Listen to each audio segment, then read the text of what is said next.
आइए सबसे पहले नजर डालते हैं आज की सुर्खियों पर। कोलमुरी में आपसी विवाद में दोस्तों ने ही अपने दोस्त के घर की फायरिंग, घटनास्थल से 4 खोखा बरामद।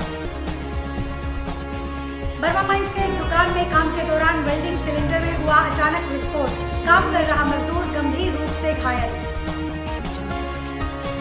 उपायुक्त की अध्यक्षता में हुई जिला परामर्शदात्री समिति एवं जिला स्तरीय बैंकर्स समन्वय समिति की बैठक।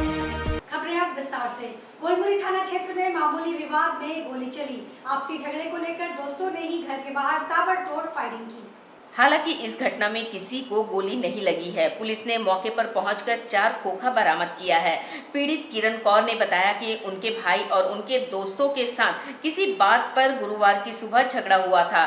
देर रात उनके दोस्त घर के बाहर आए और चिल्लाकर फायरिंग की। आसपास के लोग जब बाहर निकले तो वे वहां से भाग निकले। पुलिस मामले की जाँच कर रही है। यहाँ मतलब सुबह से लड़ाई झगड़ा चला था, हम लोग को पता नहीं था। मतलब आई थी लेडीज तो हम लोग को नहीं पता था। फिर उनके बाद एक रिश्तेदार रिलेटिव है मतलब, तो वो आया कि बोला ताई ऐसा ऐसा बात है, हम ऐसा ठंडा कर देंगे करके। उनके बाद उन्हीं के पीछे जिनसे सुबह से झगड़ा हो रहा था वो पिस्टल लेके आए थे भाई। और जब हम लोग थाना गए, थाना से वापिस आए तो देखा तो घर में खोखा पड़ा हुआ। 1132 का है, नाम है वो लड़की का। नाम मारपीट शायद किसी भाई के साथ में हुआ था उनका, तो हम लोग को नहीं पता था क्योंकि भाई सुबह से घर नहीं आया। सही थी, खोखा उठा के लेके गई। उससे पहले जो पुलिस आया था सुबह, तो हम लोग पूछे तो मम्मी से बात हुआ तो मम्मी ने कहा देखिए आपको जहाँ भाई मिलता है वो आप पकड़िए, आपको जो करना आप कीजिए, हम लोग को कोई लेना देना नहीं है करके। उसके बाद फिर जब हम लोग अब बैठे हुए थे, हम लोग सब बात कर रहे थे बहन, इसके बाद वो पिस्टल लेके आया था। सामने कैमरे में भी उसके लिए आया। बर्मा माइंस थाना स्थित मिल एरिया वेल्डिंग दुकान में काम के दौरान एक बड़ी घटना घट गई, जहां वेल्डिंग सिलेंडर में अचानक विस्फोट हो गया, जिसमें एक व्यक्ति घायल हो गया, जिससे पूरे क्षेत्र में हड़कंप मच गया। धमाका इतना जोरदार था कि पास खड़े ट्रक का अगला हिस्सा बुरी तरह से क्षतिग्रस्त हो गया। घटना के वक्त सिलेंडर से वेल्डिंग का काम कर रहा मजदूर गंभीर रूप से घायल हो गया। उसे तुरंत स्थानीय लोगों की मदद से टाटा मेन हॉस्पिटल पहुंचाया गया, जहां उसकी स्थिति गंभीर बताई जा रही है। घटना की जानकारी मिलते ही बर्मा माइंस पुलिस घटनास्थल पर पहुंची और जांच पड़ताल शुरू कर दी। प्रारंभिक जांच पड़ताल के क्रम में पाया गया कि काम के दौरान सुरक्षा उपकरणों की अनदेखी की गई, जिसकी वजह से यह घटना घटी। फिलहाल पुलिस इस मामले में जांच कर रही है। समाहरणालय सभागार में उपायुक्त श्री कर्ण सत्यार्थी की अध्यक्षता में जिला परामर्शदात्री समिति एवं जिला स्तरीय बैंकर्स समन्वय समिति की बैठक आयोजित की गई, जिसमें अपर उपायुक्त Bhagirath Prasad, RBI LDO Gaurav Kumar, DDM NABARD Jasmika Baske सहित विभिन्न बैंकों के प्रतिनिधियों एवं विभागों के पदाधिकारी शामिल हुए। बैठक में वार्षिक ऋण योजना एवं उपलब्धियों की समीक्षा करते हुए उपायुक्त ने कृषि क्षेत्र में ऋण वितरण, फार्म और क्रॉप लोन की स्थिति, केसीसी आवेदनों के निष्पादन और एग्री इंफ्रास्ट्रक्चर सुधार पर विशेष बल दिया। उन्होंने कहा कि मात्र 46,573 किसानों तक केसीसी का लाभ पहुंचना चिंता का विषय है। छोटे एवं सीमांत किसानों को प्राथमिकता के साथ ऋण सुविधा उपलब्ध कराई जाए। केसीसी योजना के तहत कुछ बैंकों की शून्य उपलब्धि पर उपायुक्त द्वारा असंतोष व्यक्त करते हुए कारण स्पष्ट करने के निर्देश दिए गए। साथ ही लक्ष्य की पूर्ति हेतु शीघ्र रणनीति तैयार करने का परामर्श दिया गया।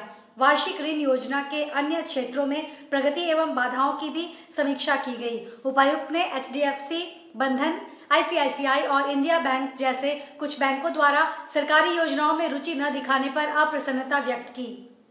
बैठक में यह भी पाया गया कि जिले के लगभग 22,000 विशेष रूप से संवेदनशील आदिम जनजाति समुदायों तक बैंकों की सीधी पहुंच नहीं है, जिसे उपायुक्त ने अस्वीकार्य बताया। जमशेदपुर शहर में अवैध तरीके से कई जगहों पर बड़े बड़े होर्डिंग लगाए गए, जिसकी जानकारी नगर निगम को नहीं है। एक तरफ जहां शहर की खूबसूरती में बड़े बड़े कबाड़ होर्डिंग दाग बन रहे हैं, वहीं दूसरी तरफ लोगों को मौत की दावत भी दे रहे हैं। शहर में कई सालों से पुराने बड़े बड़े होर्डिंग से लोग लाखों रुपए कमा रहे हैं और सरकार को हर महीने लाखों का चूना लग रहा है।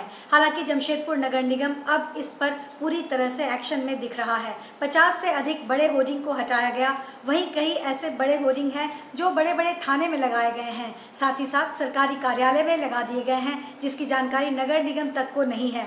नगर निगम की ओर से शहर के तमाम होर्डिंग को नोटिस जारी किया गया है। होर्डिंग की जानकारी नगर निगम को दी जाए, नहीं तो सभी को हटाया जाएगा और होर्डिंग मालिक पर कार्रवाई होगी। बना लिए हैं और जो अवैध तरीके से होर्डिंग चला रहे हैं उनको भी जांच करने के लिए टीम बनी हुई है। हम लोग उसमें रेड, येलो और ब्लू मार्किंग भी कर दिए हैं और पिछले साल हम लोग जो है कई होर्डिंगों को हटाए भी थे, करीब तकरीबन 50 से 60 अवैध होर्डिंग को हटाए थे। अगर किन्हीं को कोई सूचना अगर आती है, हम टीम से जांच करा ले रहे हैं, तो फिर से जो है अवैध होर्डिंगों की हटाने की कार्रवाई की जाएगी। और ऐसा कोई सूचना अभी तक हमें नहीं है कि अवैध होर्डिंगों को जो है मतलब किसी तरह का अवैध होर्डिंग है, बट लेकिन अगर कहीं से कोई आवेदन या कोई कंप्लेन आ रहा है तो उसको निश्चित रूप से हम अपनी टीम के माध्यम से उसको हटाएंगे। सरायकेला खरसावां जिला के राजनगर थाना अंतर्गत बड़ा कुना बेड़ा गांव में 8वीं कक्षा की छात्रा सुषमा महतो ने अपने घर में फांसी लगाकर आत्महत्या कर ली। घटना के वक्त छात्रा के घर में उसके दादा दादी के अलावा कोई नहीं था। सूचना मिलते ही राजनगर पुलिस बल मौके पर पहुंची और छात्रा के शव को अपने कब्जे में लेकर पोस्टमार्टम के लिए सरायकेला सदर अस्पताल भेज दिया है। मृतक छात्रा की मां अपने मायके सिंहपुर में थी। वहीं आत्महत्या की घटना की पुलिस हर पहलू से जांच में जुट गई है। आज जनता दल यूनाइटेड के उपाध्यक्ष दुर्गा राव के नेतृत्व में एक ज्ञापन अंचल सह प्रखंड कार्यालय में सौंपा गया, जिसमें विधवा पेंशन, वृद्धा पेंशन और विकलांग पेंशन नहीं दिए जाने के बारे में लिखा गया था।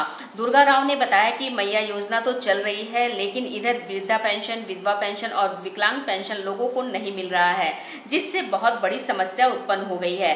हम लोगों के पास बराबर लोग आ रहे हैं और शिकायत कर रहे हैं। अगर प्रखंड कार्यालय से मामला नहीं सुलझा तो हम लोग जिला कार्यालय जाएंगे और उपायुक्त को ज्ञापन देंगे।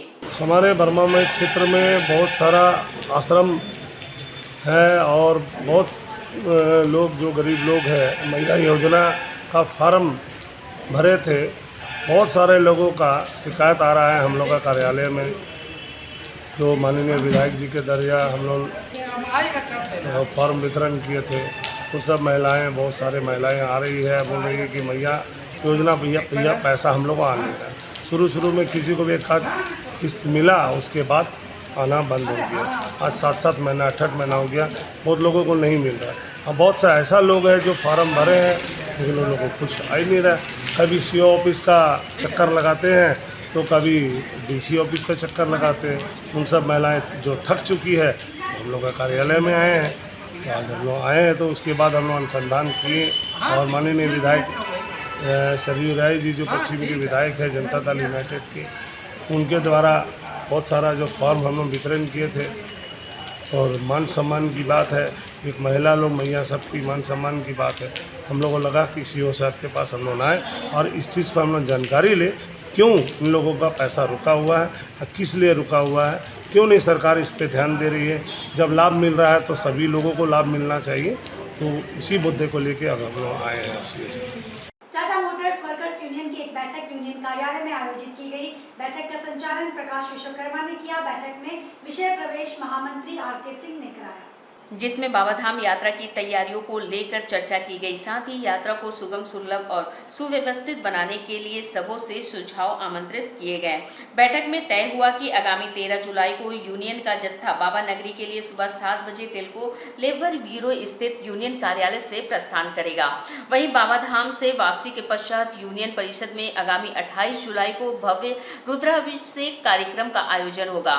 इसके लिए अलग से बैठक करने की सहमति बनी। बैठक को एच.एस. सैनी ने भी संबोधित किया। अंत में अनिल शर्मा ने धन्यवाद ज्ञापन किया। बैठक में यूनियन के पदाधिकारी, committee member, Tata friends club के पदाधिकारी, सदस्य आदि उपस्थित थे।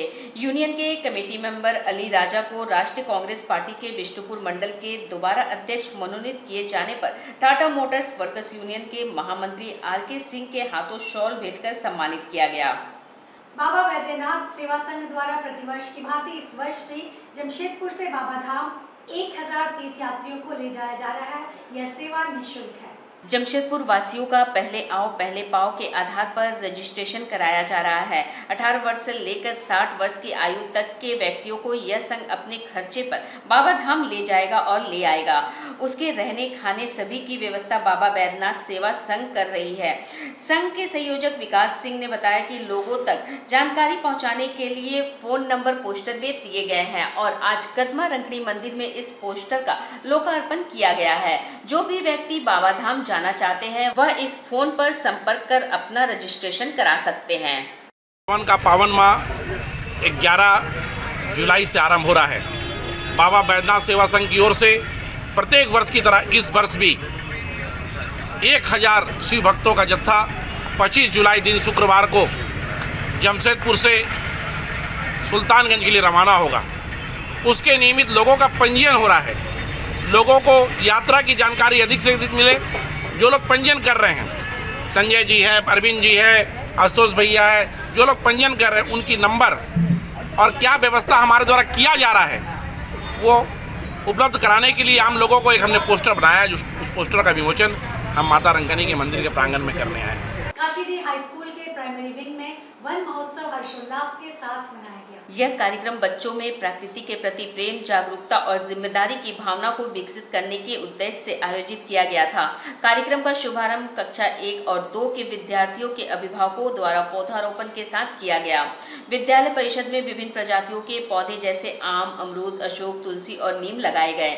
इस पहल का उद्देश्य बच्चों को यह समझाना था कि एक पेड़ 100 जन्मों के बराबर पुण्य देता है और यह धरती को हरा भरा रखने की दिशा में पहला कदम है। पौधारोपण के बाद विद्यार्थियों द्वारा रंगारंग सांस्कृतिक कार्यक्रम प्रस्तुत किए गए। स्कूल में पर्यावरण संरक्षण का संदेश देते हुए आज प्राइमरी विंग में बच्चों के साथ साथ अभिभावकों को भी वन महोत्सव के लिए आमंत्रित किया गया, जिसमें अभिभावक व बच्चे सभी बड़े ही उत्साह के साथ वृक्ष लेकर आए थे और वृक्ष को बचाते हुए किस तरह से प्राणवायु को बचाए और वातावरण को स्वच्छ करे, इसका संदेश देते हुए यहाँ कम से कम 200 के आसपास आप देख रहे हैं कि पिछले ग्राउंड से लेकर यहाँ तक बच्चों ने लगाया है। हाई स्कूल में अभिभावक के साथ, छात्रों के साथ मिलकर बहुत सारे पौधे लगाए गए और साथ में क्रियात्मक कार्य भी किए गए। LKG से लेकर कक्षा 5वीं तक के हर एक छात्रों ने इस प्रतियोगिता में भाग लिया। कक्षा LKG और UKG के बच्चों ने फैंसी ड्रेसेस का प्रतियोगिता में भाग लिया तथा 1 और 2 के बच्चों ने अभिभावक के साथ मिलकर पौधे लगाए और स्टैंडर्ड 3 के बच्चे प्लांटेशन किए और 4वीं और 5वीं के बच्चे स्लोगन और निबंध प्रतियोगिता हुई। ये सारे कार्यक्रम का एक मुख्य उद्देश्य था जो हमारे ये बदलते मौसम या जो प्रदूषण है उनको हम लोग ज़्यादा से ज़्यादा सुरक्षित रख सकें और सब में इस हम काशीडी के सारे शिक्षक तथा बच्चे और अभिभावक मिलकर इस कार्यक्रम को सफल बनाए। आज के इस बुलेटिन में बस इतना ही। हम फिर हाजिर होंगे कुछ और नई खबरों के साथ। तब तक के लिए SACN न्यूज़ की पूरी टीम की ओर से मुझे दीजिए इजाजत। नमस्कार।